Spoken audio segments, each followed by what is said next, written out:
ವಿದ್ಯಾರ್ಥಿಗಳ SLCಯ ಮಂಡಳಿಯಿಂದ ಬಿಟ್ಟಿರ್ತಕ್ಕಂಥ ಮಾದರಿ ಪ್ರಶ್ನೆ ಪತ್ರಿಕೆಯಲ್ಲಿ ನಾವು ಇಂದಿನ 2 ವಿಡಿಯೋಗಳಲ್ಲಿ ಕೆಲವು ಪ್ರಶ್ನೆಗಳನ್ನು ತಗೊಂಡಿದ್ವಿ.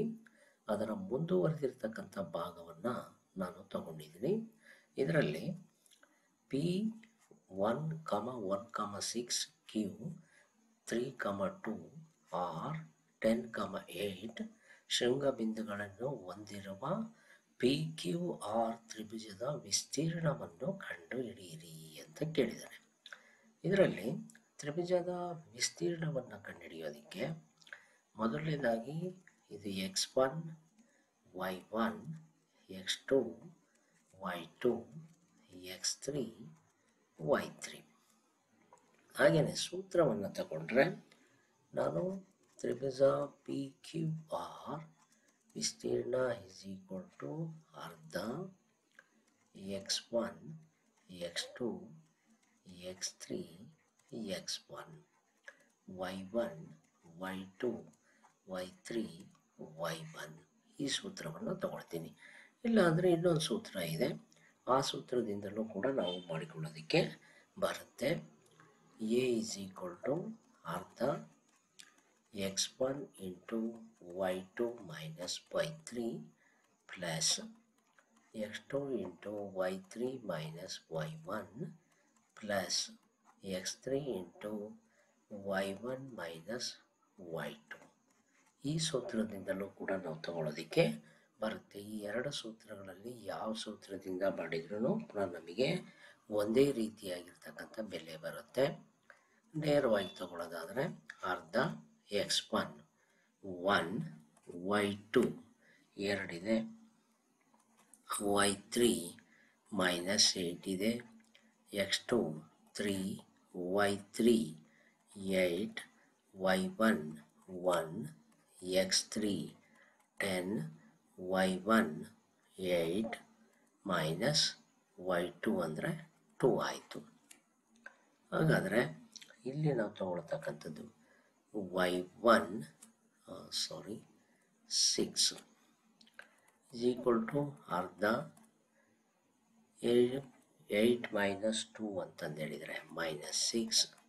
ಹಾಗೆಯೇ 8 1 ಕಳೆದ್ರೆ ಇಲ್ಲೂ ಕೂಡ y1 6 3 × 8 - 6 ಅಂತಂದು ಹೇಳಿದರೆ 2 ಆಯಿತು, ಪ್ಲಸ್ 10 6 - 2 4 ಆಯಿತು, = 1/2 × -6 3 2 6 ಪ್ಲಸ್ 14 40. ಅಲ್ಲಿಗೆ -6 + 6 ಕ್ಯಾನ್ಸಲ್ ಇಂಪ್ಲೈಸ್ ಅರ್ಧ × 40 2 1 2 20 20 ಚದರ ಮಾನಗಳು. ಇದು ನಮಗೆ ವಿಸ್ತೀರ್ಣ. ಇದರಲ್ಲೂ ಕೂಡ ಕಂಡುಹಿಡಿಯೋದಕ್ಕೆ ಬರುತ್ತೆ, ಅದನ್ನು ಕೂಡ ನೋಡೋಣ. ಸೇಮ್ ಬೆಲೆನೇ ಬರ್ತಕ್ಕಂಥದ್ದು.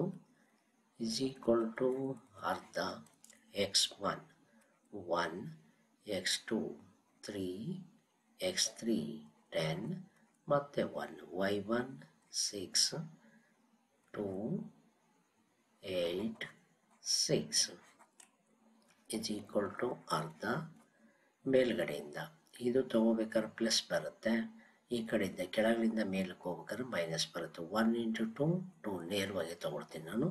3 × 8 24 ಹಾಗೆಯೇ 10 × 6 60 ಮೈನಸ್ ಕೆಳಗಡೆಯಿಂದ ಮೇಲೆ ತಗೋಬೇಕಾದ್ರೆ 6 3 18 ಮೈನಸ್ 12 20 ಮೈನಸ್ 8 × 1 ಅಂದರೆ 8 ಆಯಿತು. = ಅರ್ಧ ಅಲ್ಲಿಗೆ 4 2 6 6 2 8 ಮೈನಸ್ ಇದು 8 × 16 1 10 2 1 3 1 4 ಅಲ್ಲಿಗೆ ಅರ್ಧ × 6 0 8 4 ಕಳೆದ್ರೆ 4 2 1 2 20 ಇದು ಕೂಡ ಸೇಮ್ ಅದೇ ವ್ಯಾಲ್ಯೂಸೇ ಬರುತ್ತೆ.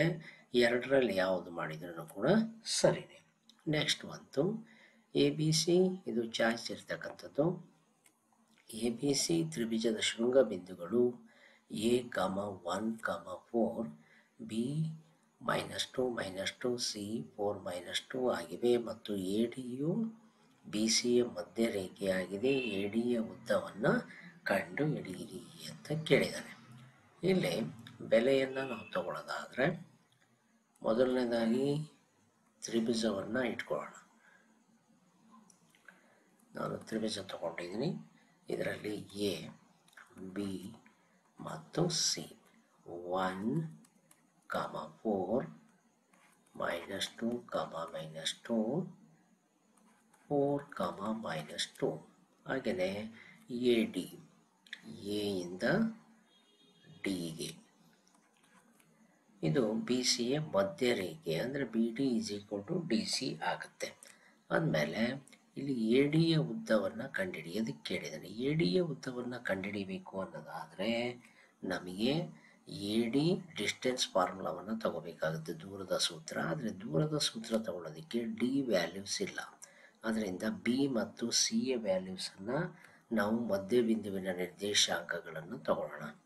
ಅಲ್ಲಿಗೆ ಡಿ ಎಕ್ಸ್, ವೈ ಅಂದರೆ x2 + x1/2 y2 + y1/2 = x2 ಅಂತಂದು ಹೇಳಿದರೆ ಇದನ್ನು ತಗೊಂಡಿದ್ದೀನಿ ನಾನು, x1 y1, ಹಾಗೆಯೇ ಇದು x2 y2. 4 -2 ಅಂತಂದು ಹೇಳಿದರೆ ಅಲ್ಲಿಗೆ 4 ಇದೆ, -2/2, ಹಾಗೆಯೇ y2 -2 -2/2 = 2/2. ಇದು -4/2 = 1 -2, ಅಂದರೆ ಡಿ ಬೆಲೆ 1, -2 ಆಯಿತು. ಹಾಗಾದರೆ ಎ ಡಿಯ ಬೆಲೆ ತಗೊಳ್ಳೋದಾದರೆ ಎ ಡಿ = ದೂರದ ಸೂತ್ರವನ್ನು ಇಲ್ಲಿ ಬರೀತೀನಿ, x2 - x1² y2 - y1², √ x2. ಇದನ್ನು x1 y1 ಅಂತ ಇಟ್ಕೊಳ್ಳೋಣ, ಇದನ್ನು x2 y2 ಅಂತ ತಗೊಳ್ಳೋಣ. ಅಲ್ಲಿ x2 ಅಂತಂದು ಹೇಳಿದರೆ 1 - 1² ಪ್ಲಸ್ -2 -4² √0² ಆಯಿತು. ಇದು -6² = 36 6. ಇದು ಎ ಡಿಯ ಉದ್ದ ಆಗ್ತಕ್ಕಂಥದ್ದು. ಇಲ್ಲಿ ನೆಕ್ಸ್ಟ್ ಕ್ವಶನ್ ತಗೊಳ್ತೀನಿ. ಈ ಕೆಳಗಿನ ದತ್ತಾಂಶಗಳಿಗೆ ಸರಾಸರಿಯನ್ನು ಕಂಡುಹಿಡಿಯಿರಿ ಅಂತ ಕೇಳಿದ್ದಾನೆ. ಸರಾಸರಿಯನ್ನು ಕಂಡುಹಿಡಿಯೋದಕ್ಕೆ ನಮಗೆ 3 ವಿಧಾನಗಳಿದ್ದಾವೆ: ನೇರ ವಿಧಾನ, ಅಂದಾಜು ಸರಾಸರಿ ವಿಧಾನ, ಅಂತಃವಿಚಲನ ವಿಧಾನ. ಅದರಲ್ಲಿ ನಾನು ನೇರ ವಿಧಾನನೇ ತಗೊಳ್ತೀನಿ. ವರ್ಗಾಂತರ ಆವೃತ್ತಿ ಇಲ್ಲೇ ಬರ್ಕೊಳ್ತೀನಿ, ಮಧ್ಯಬಿಂದು ಅಥವಾ ಎಕ್ಸ್ ಅಂತ ಇಟ್ಕೊಳ್ಳೋಣ. ಎಕ್ಸ್ ಅಂತ ತಗೋಬೇಕಾದ್ರೆ ಇಲ್ಲಿ upper limit plus lower limit /2. ಯಾವುದೋ ಎಕ್ಸಿನ ಬೆಲೆಯನ್ನು ತಗೊಳ್ಳೋದಕ್ಕೆ upper limit plus lower limit /2. ಇಲ್ಲಿ 10 - 0/2 ಅಂತಂದು ಹೇಳಿದರೆ 5 ಆಯಿತು. ಅದೇ ಥರನೇ 20 + 10 30/2 ಅಂತಂದು ಹೇಳಿದರೆ 15 ಆಗುತ್ತೆ. ಅಂದರೆ 10 ಡಿಫ್ರೆನ್ಸ್ ಇದೆ. ಅದರಿಂದ ನೇರವಾಗಿ ನಾವು 1 ಕಂಡುಹಿಡ್ಕೊಂಡು 2 ಕಂಡುಹಿಡ್ಕೊಂಡು ನೇರವಾಗಿ ಕಂಡುಹಿಡಿಯೋದಕ್ಕೆ ಬರುತ್ತೆ. 5, 15, 25, 35, 45, 55. ಹಾಗೆಯೇ ಲಾಸ್ಟು FI × XI. ಇದು FI ಬೆಲೆ, ಇದು XI ಬೆಲೆ. ಅಂದರೆ ಎಫ್ ಮತ್ತು ಎಕ್ಸನ್ನು ಗುಣಿಸಿರಬೇಕು. 5 × 4 = 20, 15 × 6 = 90, 25 17, ಅಂದರೆ 25 × 7 ಅಂತ ತಗೊಂಡ್ರೆ 7 × 5 35, 3 × 10 7 14, 3 17, 5 2 5 2 4 425. 13 5 65, 6 ದಶಕ 13 ಮೂರಲೆ 39, 6 ಅಂದರೆ 45, 45 ಏಳಲೆ 7 5 35, 3 ದಶಕ 7 4 28, 3 31. ನೆಕ್ಸ್ಟ್ ಬಂತು 5 3 15, 1 ದಶಕ 15, 1 16. ಅಲ್ಲಿಗೆ sigma f i x i ಕೂಡಿದರೆ 5 5 10 15 20, 2 ದಶಕ 4 9 13, 2 15, 5 20, 21, 6 27, 2 ದಶಕ 6 4 10 13, 1 14. ಅಲ್ಲಿಗೆ ನಮಗೆ ಸೂತ್ರ x bar is equal to sigma f i into x i sigma f i. ಇದನ್ನು ಸಿಗ್ಮಾ ಎಫ್ ಐ ಅಂತ ತಗೊಂಡ್ರೆ ಕೂಡಿದರೆ 10 17 20, 10 30, 3 ದಶಕ 2 50 ಆಯಿತು. Is equal to 1470 divided by 50. 0 0 cancel. ಅಲ್ಲಿಗೆ 5 2 10, ಅದು 47 ಉಳಿತು. 5 9 45, 2 ಉಳಿತು 0. ಅಲ್ಲಿಗೆ 5 4 20. ಇದು 29.4 ಅಂತಕ್ಕಂಥದ್ದು ಸರಾಸರಿ ಆಯಿತು. ಹಾಗೆಯೇ ಇದರ ಚಾಯ್ಸನ್ನು ಕೊಟ್ಟಿದ್ದಾನೆ.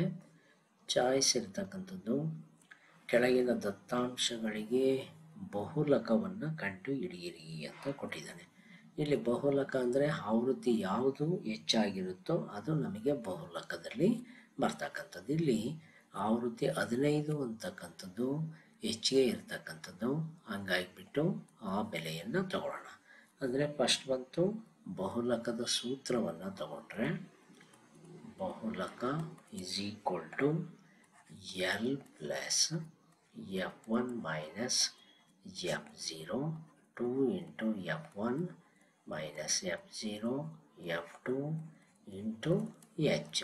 ಅಲ್ಲಿಗೆ ಮೊದಲನೇದು F1 F0 F2 L ಯಾವುದು ಆವೃತ್ತಿ ಇರುತ್ತೋ ಅದರ ಹೆಚ್ಚಿಗೆ ಇರತಕ್ಕಂಥ ಆವೃತ್ತಿಯ ವರ್ಗಾಂತರವನ್ನು ತಗೊಂಡ್ರೆ ಕೆಳಮಿತಿ L ಆಗುತ್ತೆ.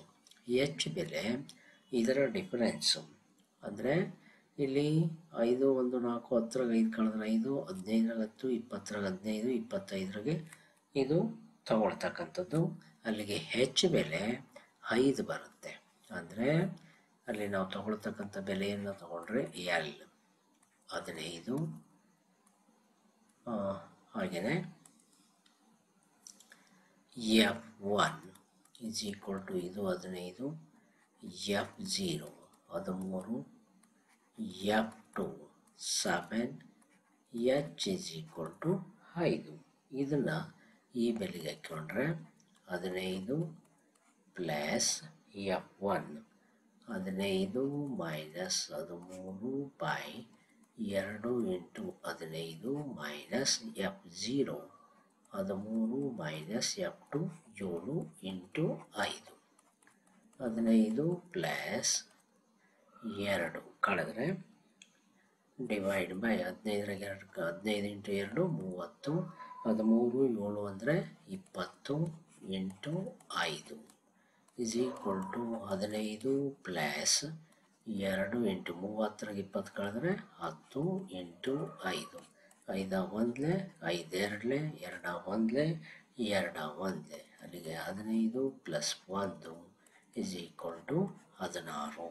ಇದು ನಮಗೆ ಬಹುಲಕ ಇರ್ತಕ್ಕಂಥದ್ದು. ಹಾಗೆಯೇ ಇಲ್ಲಿ ವರ್ಗಾಂತರವನ್ನು ತಗೊಂಡ್ರೆ 10 ರಿಂದ 5 15 ರಿಂದ 10 20 ರಿಂದ 15 25 ರಿಂದ 20 ಅಂದಮೇಲೆ ಇದು 0 ಇರಬೇಕು. 0 ಟು 5 ಆದರೆ 5ರಿಗೆ 0 ಕಳೆದಾಗ ಮಾತ್ರ ಹೆಚ್ಚು ಬೆಲೆ ಬರ್ತಕ್ಕಂಥದ್ದು. ಇದಿಷ್ಟು ಕೂಡ ಈ ವಿಡಿಯೋದಲ್ಲಿ ತಿಳಿಸ್ಕೊಟ್ಟಿದ್ದೀನಿ. ನೆಕ್ಸ್ಟ್ ವಿಡಿಯೋದಲ್ಲಿ ಉಳಿದಿರ್ತಕ್ಕಂಥ ಮುಂದಿನ ಲೆಕ್ಕಗಳನ್ನು ತಗೊಳ್ಳೋಣ. ಏನಾದರೂ ಡೌಟ್ಸ್ ಇದ್ದರೆ ಕಮೆಂಟ್ ಮಾಡಿ ಅಂತ ಹೇಳ್ತಾ ಮತ್ತೊಮ್ಮೆ ನಿಮ್ಮೆಲ್ಲರಿಗೂ ಕೂಡ ಧನ್ಯವಾದಗಳು.